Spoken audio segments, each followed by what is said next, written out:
오늘 본문은 대흉년으로 재난을 당한 예루살렘과 인근 그리스도인들을 위해서 바나바와 바울이 공동으로 목회하던 안디옥 교회 그리스도인들이 구제금을 모아서 보내준 사실을 밝혀주고 있습니다.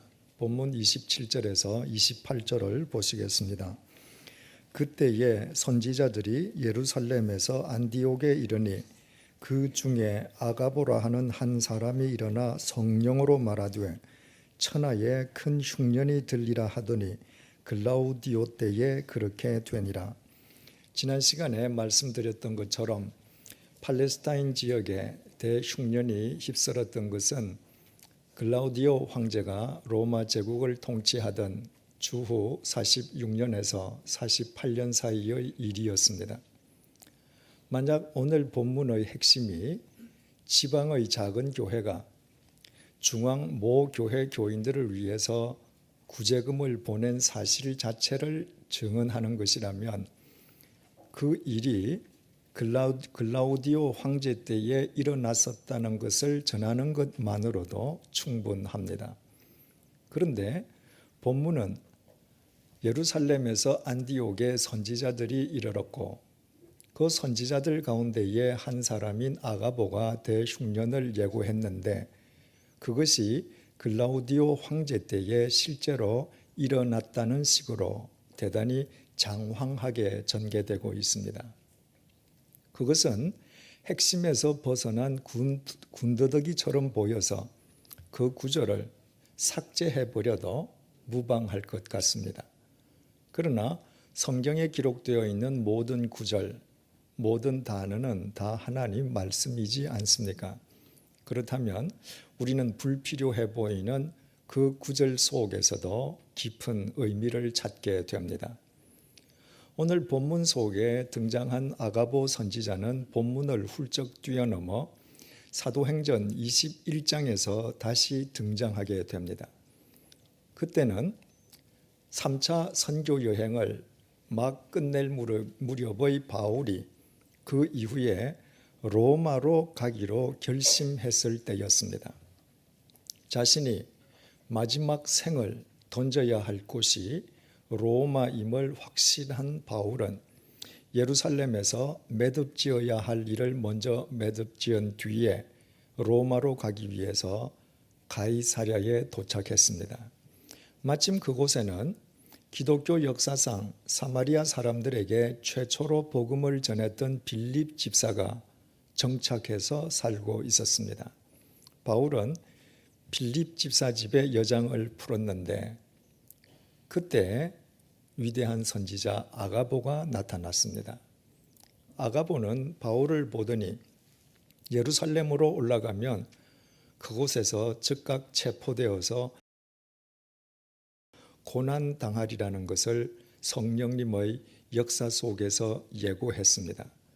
그 말을 들은 가이사랴의 그리스도인들은 깜짝 놀라서 바울에게 예루살렘으로 올라가지 말 것을 눈물로 간청했습니다.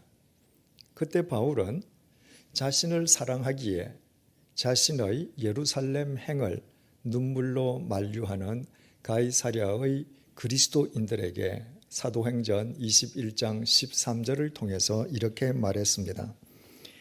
여러분이 어찌하여 울어 내 마음을 상하게 하느냐? 나는 주 예수의 이름을 위하여 결박당할 뿐 아니라 예루살렘에서 죽을 것도 각오하였느니라. 하나님께서 바울이 말한 이 고백의 깊은 의미를 우리로 하여금 보다 정확하게 깨닫게 해주시기 위해서 본문 속에 아가보를 미리 등장하게 하신 것이었습니다. 아가보는 대흉년이 일어날 것을 성령님의 역사 속에서 정확하게 예언한 위대한 선지자였습니다. 그 선지자가 바울에게 성령님의 역사 속에서 예루살렘으로 올라가면 체포당하고 고난당할 것을 예고했습니다. 정확하게 말씀드리면 성령님께서 아가보를 도구 삼아 바울에게 그 사실을 일러주신 것입니다. 그래서 가이사랴의 그리스도인들은 바울에게 예루살렘으로 올라가지 말 것을 눈물을 흘리면서 간청했습니다. 성령님께서 아가보를 통해서 그 사실을 일러주셨다고 하는 것은 성령님께서 바울이 예루살렘으로 올라가지 않도록 바울의 앞길을 가로막으시는 뜻이라고 가이사랴의 그리스도인들은 생각했던 것입니다. 그러나 아가보의 똑같은 예언을 놓고 바울은 그 예언을 전혀 다르게 받아들였습니다. 성령님께서 아가보를 통해서 그렇게 말씀하셨다면 자신이 예루살렘에 가서 결박당하고 고난을 당할 것은 불을 보듯이 뻔했습니다. 성령님께서 그 위험을 자기에게 미리 예고해 주신 것은 그러므로 예루살렘을 피하라는 것이 아니라 그럼에도 불구하고 주님과 함께 예루살렘으로 가기를 인도하시는 주님의 명령이자 격려로 바울은 받아들였던 것입니다. 바울아, 내가 지금부터 가는 길은 이처럼 고난과 핍박이 따르는 길이란다. 그러나 나는 내가 나와 함께 이 길을 끝까지 가리라고 믿는다. 이처럼 위험이 도사리고 있음을 알고 있었음에도 바울은 주님을 위해 가야 될 길을 걸어갔고 그 바울을 통해서 주님께서 인류의 역사를 새롭게 하신 것은 조금도 이상한 일이 아니었습니다.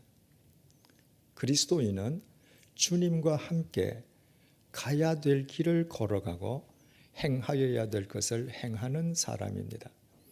그렇다면 오늘 가정주의를 맞이해서 주님께서 우리가 무엇을 행하기를 원하시고 계시는지 우리는 오늘의 본문 속에서 그 해답을 얻을 수 있습니다. 29절을 보시겠습니다. 제자들이 각각 그 힘대로 유대에 사는 형제들에게 부조를 보내기로 작정하고 갑작스러운 대흉년으로 예루살렘과 인근 그리스도인들이 큰 재난을 당했다는 소문이 예루살렘에서 480km 떨어져 있는 안디옥의 그리스도인들에게까지 전해졌습니다. 안디옥의 그리스도인들은 그 즉각 예루살렘 교인들을 위해서 부조금을 마련해서 보내기로 작정했습니다. 그런데 본문에서 우리말 부조라고 번역된 단어가 헬라어 원문에는 디아코니아라고 기록되어 있습니다. 헬라어 디아코니아는 본문 아래쪽 각주 4번이 밝히고 있는 것처럼 봉사라는 의미입니다. 그런데 본문 속에서는 봉사라는 그 단어가 돈의 의미로 사용되었습니다. 그리고 바나바와 바울이 안디옥 교회 교인들이 모금한 부조를 예루살렘 교회에 전해주고 난 뒤에 되돌아올 때의 상황을 전해주는 사도행전 12장 25절 역시 이렇게 증언하고 있습니다. 바나바와 사울이 부조하는 일을 마치고 마가라 하는 요한을 데리고 예루살렘에서 돌아오니라. 여기에서 부조하는 일이라는 표현 역시 헬라어 원문에는 디아코니아, 봉사로 기록되어 있습니다. 안디옥 교회 교인들은 봉사와 돈을 구별하지 않았습니다. 갑작스럽게 재난을 당한 이재민을 위한 봉사는 여러 형태로 나타날 수 있습니다. 멀리서 위문품을 보낼 수도 있고 직접 찾아가서 손과 발로 이를 도울 수도 있고 이재민의 손을 따뜻하게 잡아주고 격려의 말을 전해줄 수도 있습니다. 그러나 갑작스럽게 재난을 당한 이재민을 위한 가장 큰 봉사는 내 주머니의 돈을 나누는 것입니다. 갑작스럽게 재난을 당한 사람은 그 각각의 사람의 사정이 다 틀리기에 그 개개인이 가장 절박하게 필요로 하는 것이 무엇인지는 당사자밖에 알 수 없기 때문입니다. 그래서 안디옥 교회 교인들이 갑작스럽게 재난을 당한 예루살렘 그리스도인들을 위해서 섣불리 위문품을 보내지 않고 돈을 모아 보낸 뒤에 그 돈 자체를 봉사로 간주한 그들의 신앙의 태도는 우리에게 큰 교훈을 던져주고 있습니다. 예수님을 배신했던 가롯 유다는 스스로 목매어 자살하는 것으로 자신의 생을 마감했습니다. 예수님의 부활 승천 뒤에 초대교회 교인들은 자살한 가롯 유다를 대신할 사도를 보선하기로 했습니다. 교인들은 교인들 가운데에서 먼저 요셉과 마띠아 두 사람을 최종 후보로 선정하고 그 두 사람으로 하여금 제비 뽑기를 통해서 마띠아를 보선하게 됩니다. 그런데 예루살렘 초대교회 교인들은 마지막 최종 후보인 요셉과 마띠아로 하여금 제비 뽑기를 실행하게 하기 전에 하나님 앞에 이렇게 기도를 드렸습니다. 사도행전 1장 24절에서 25절 내용입니다. 뭇 사람의 마음을 아시는 주여, 이 두 사람 중에 누가 주님께 택하신 바 되어 봉사와 및 사도의 직무를 대신할 자인지를 보이시옵소서. 본문에서 봉사라고 번역된 헬라어 단어 역시 디아코니아입니다. 초대교회 교인들은 사도의 첫 번째 의무를 봉사로 간주했습니다. 우리는 모두 이 시대를 위해서 주님으로부터 부름받은 이 시대의 사도들인 그리스도인들입니다. 그러므로 그리스도인들인 우리들의 첫 번째 의무 역시 봉사라는 사실을 알게 됩니다. 우리는 세상과 격리된 수도원 속에서 사는 수도사들이 아닙니다. 우리는 이 세상 속에서 주님의 말씀을 쫓아 살아가는 그리스도인들입니다. 그러므로 우리의 봉사는 예배당 안에만 국한되는 것이 아니라 반드시 예배당 밖 세상을 향해야 합니다. 대한민국의 국민으로서 나라와 사회에 대한 봉사의 의무를 다해야 하는 것입니다. 내 집 앞 길거리를 쓸고 교통법규를 준수하고 약한 사람을 돕는 것도 훌륭한 사회봉사일 수 있습니다. 그러나 봉사와 돈을 구별하지 않는 오늘의 본문 앞에서 그리스도인이 나라와 사회를 위해서 행할 수 있는 가장 큰 나눔의 봉사 역시 내 주머니의 돈을 나누는 것임을 우리는 깨닫게 됩니다. 그것은 두말할 것도 없이 정당하게 세금을 납부하는 것입니다.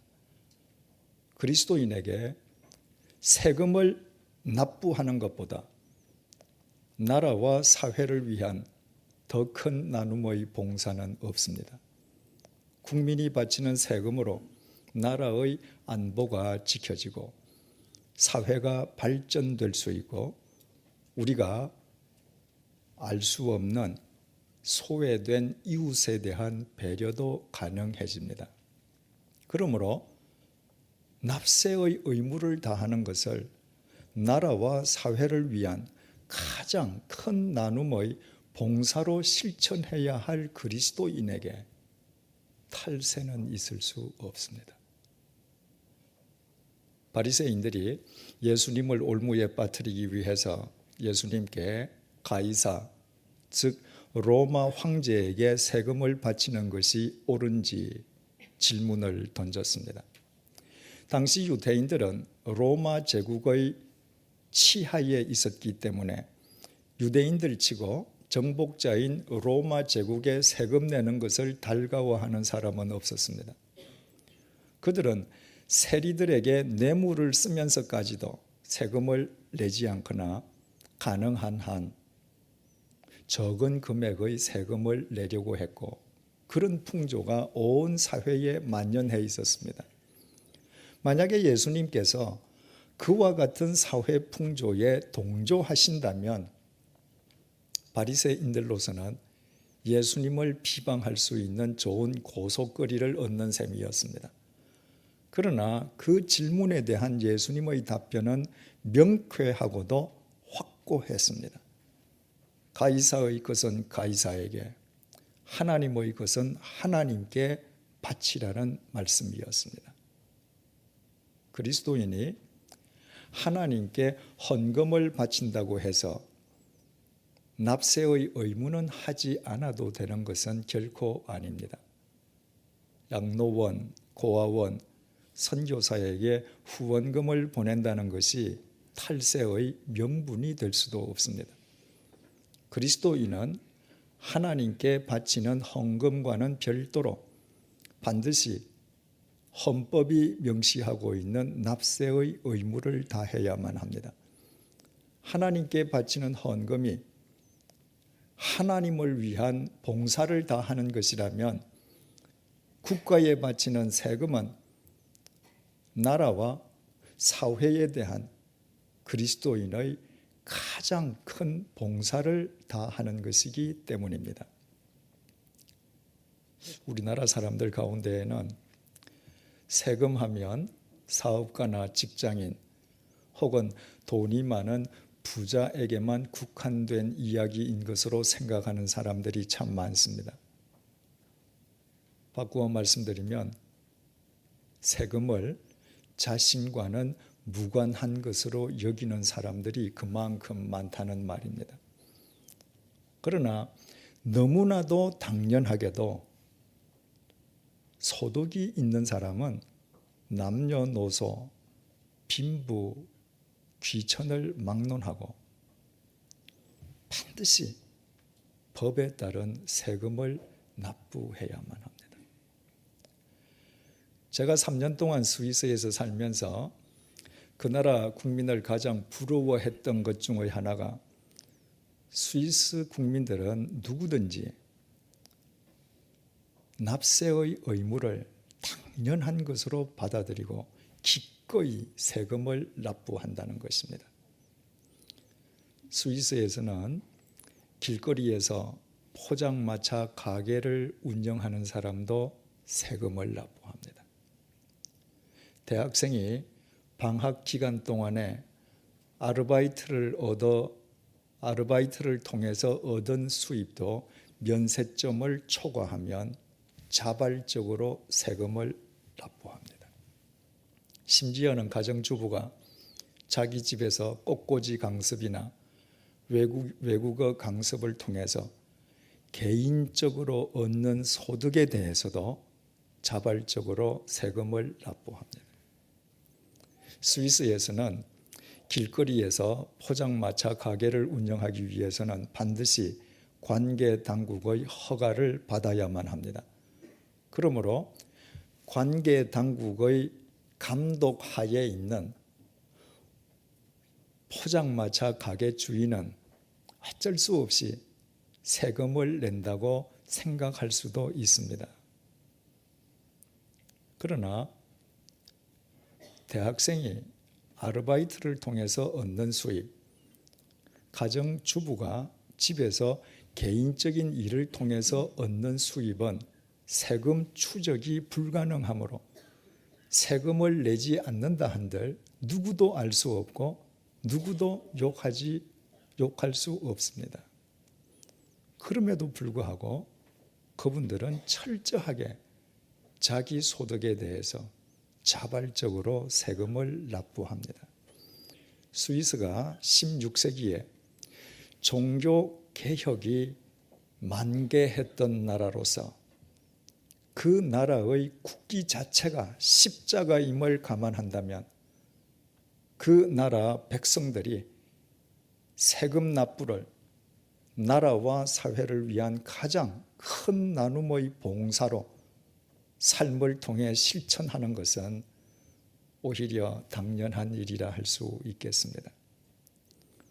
우리나라의 경우는 어떻겠습니까? 서울 시내 중심가의 포장마차 권리금은 엄청난 금액을 호가하는 것으로 알려지고 있습니다. 그만큼 수입이 많기 때문입니다. 서울 시내 중심가에서 포장마차 가게를 운영하는 분 가운데에 세금을 납부하는 분이 몇 분이나 되겠습니까? 자유직업이나 개인 강습 등을 통해서 얻은 수입에 대해서 세금을 납부하려고 하는 주부는 또 몇 명이나 되겠습니까? 아르바이트를 통해서 얻은 자기 수입을 세금과 관련지어서 생각하는 대학생이 이 땅에 단 한 명이라도 있겠습니까? 그 모든 분들이 그리스도인이 아니어서 그처럼 헌법에 명시되어 있는 납세의 의무를 소홀히 하겠습니까? 그렇지 않습니다. 그분들 가운데에도 4분의 1은 분명히 그리스도인들일 것입니다. 세금에 관한 한 그리스도인과 비그리스도인 사이에 아무런 차이가 없는 것입니다. 헌법에 명시되어 있는 납세의 의무를 다하지 않고서도 그리스도인은 전혀 양심의 갈등이나 가책을 느끼지 않는 것입니다. 이런 관점에서 우리나라는 아직 선진국이 되려면 턱없이 멀었습니다. 선진국이냐 아니냐 판가름하는 첫 번째 척도가 그 나라 국민이 얼마나 납세의 의무에 충실하느냐 하는 것입니다. 선진국은 거저되는 것이 아니라 값비싼 경비를 치러야 하기 때문입니다. 사랑하는 내 자식들이 대대손손 살아갈 우리나라를 정의로운 선진국으로 만들어서 자식들에게 물려주는 것보다 더 큰 자식 사랑은 없습니다. 우리 자식들에게 불의한 나라를 물려준다고 하는 것은 우리 자식들로 하여금 그 불의한 나라 속에서 불의하게 살아갈 것을 조장하는 것을 의미하기에 그것은 부모로서의 책임을 유기하는 것입니다. 제 경우의 이야기를 드리는 것을 양해해 주시기 바랍니다. 제가 20여 년 전에 주님의 교회를 시작하면서 교회에서 받는 신수금에 대해서 당시 교회가 있던 관할 세무서인 강남 세무서에 갑근세를 자진 납부하려고 했을 때 세무서 직원은 성직자가 세금을 낸 전례가 없다면서 세금 수령을 거부했습니다. 그래서 세금을 내지 않는 것이 문제이지 자진해서 세금을 내겠다는데 무엇이 문제가 되겠느냐며 간신히 설득해서 겨우 세금을 납부할 수 있었습니다. 2005년도에 우리 교회가 설립된 이후에 마포 세무서에서도 똑같은 과정을 겪었습니다. 제가 세무서 직원들을 설득하면서까지 제 동력자들과 함께 세금을 자진해서 납부하는 데에는 이유가 있습니다. 첫째로 저는 세금을 감면받는 목사이기 이전에 대한민국 헌법에 명시되어 있는 납세의 의무를 다해야 하는 대한민국 국민이기 때문이고, 두 번째는 그리스도인으로서 납세의 의무를 다하는 것이 나라와 사회를 위한 가장 큰 나눔의 봉사임을 알기 때문이고, 마지막으로는 제가 세금을 납부해야 이 땅의 그리스도인들에게 탈세하지 말라고 말할 수 있기 때문입니다. 현행 세법에 의하면 부양가족이 없는 독신자의 경우에 월간 근로소득이 79만 5천 원 미만이면 세금을 납부하지 않습니다. 부양가족이 없는 독신자라는 의미는 세법상 문자 그대로 혼자 사는 독신자일 수도 있고, 직장 생활을 하는 남편의 아내나 자식일 수도 있습니다. 직장 생활을 하는 남자의 아내나 자식은 그 남자의 부양가족으로 속해 있기 때문에 그 경우의 주부나 자식이 자기 스스로 근로를 통해서 별도 소득을 갖게 되면 그는 부양가족이 없는 독신자로서의 세금을 납부해야 되는 것입니다. 그 경우에 월 소득이 79만 5천 원을 넘는 순간부터 세금을 납부해야 되는데, 월간 소득이 79만 5천 원에서 80만 원 사이인 사람이 납부해야 되는 세금은 30원입니다. 월간 소득이 100만 원에 달하는 사람이 납부해야 될 세금은 2,410원입니다. 그 금액은 자기 소득의 0.0037%에서 0.24%에 불과한 대수롭지 않은 작은 금액입니다. 그러나 그 작은 금액을 자신이 마땅히 납부해야 될 의무로 생각하는 사람과 그렇게 생각하지 않는 사람은 엄청난 차이를 갖게 됩니다. 주부든 대학생이든 그 작은 금액일지라도 자신이 마땅히 국가에 납부해야 될 자신의 의무로 생각하는 사람은 대한민국의 책임 있는 구성원으로서 대한민국을 위해 다른 법도 지키게 됩니다. 그러나 그 작은 금액의 세금도 아예 납부하려고 생각조차 하지 않는 사람은 일평생 나라와 다른 사람이 자신을 위해서 무엇인가를 해주기만을 바랄 뿐 자기 스스로가 나라와 다른 사람을 위해 무엇인가는 하려 하지 않는 마음으로 다른 법도 지키지 않으면서 공익을 무시하고 살게 됩니다. 납세의 의무를 다하는 것이 나라와 사회에 대한 가장 큰 봉사의 첫걸음이 된다고 하는 것은 아무리 강조해도 지나침이 없습니다. 사람의 마음은 물질이 있는 곳에 따라가기 때문에 나라를 위해서 자신의 물질을 세금으로 납부할 수 있는 사람의 마음을 지닌 사람만 그 마음으로 나라를 위해 다른 의무도 기꺼이 감당할 수 있기 때문입니다. 그러므로 무릇 그리스도인들은 자신의 소득에 대해서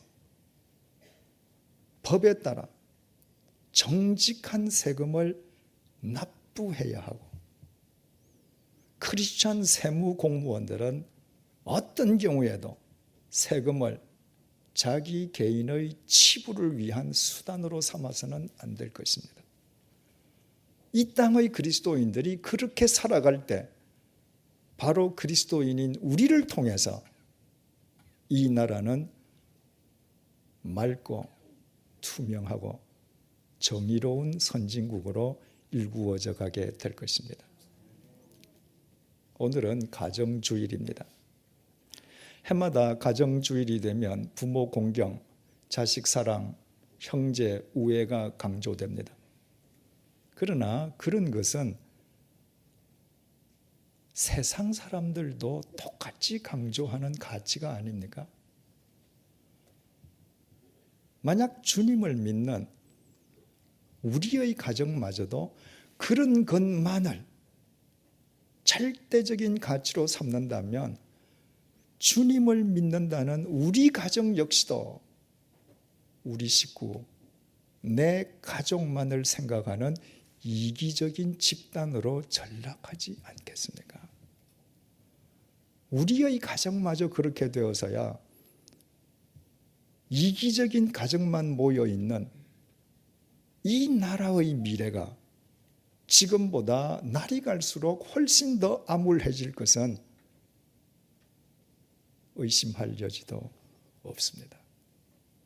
그렇다면 오늘 가정주의를 맞아 주님을 믿는 그리스도인들인 우리는 우리의 가정에 대해서 새로운 인식을 지녀야 하지 않겠습니까?